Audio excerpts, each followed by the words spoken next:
praktické tipy o Seychelách a angličtine, ktorú tu budeš potrebovať, ak sa sem chystáš. Poďme sa na to pozrieť, mám poznámky. Naša dovolenka je self-guided holiday alebo self-planned holiday. To znamená, že sme si všetko naplánovali sami.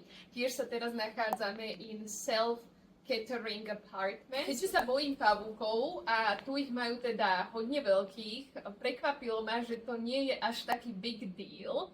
To znamená, že to tu nie je veľká beda alebo veľká vec, pretože väčšinou sa nachádzajú vonku. Čo ma tiež veľmi prekvapilo je to, že na Seychelách všade môžeš pay by card. To znamená platiť kartou. Nehovoríme pay with card, ale hovoríme pay by card. Nepotrebuješ až toľko cashu, ale keby si chcel, môžeš si premeniť ich currency, ich menu, majú tu seychelskú rupiu. A toto je takzvaná beach holiday, pretože väčšinu času trávime práve na pláži. Dá sa tu robiť a little bit of hiking, troška turistiky, ale nie priveľmi. Ale you can go snorkeling, dá sa tu veľmi veľa šnorchovať. Takže verím, že som ti ukázala a priblížila Seychely trošku viac, možno aj nejakú tú anglickú slovnú zásobu, ktorú tu určite budeš potrebovať, a pre viac tipov mi hoď follow a like.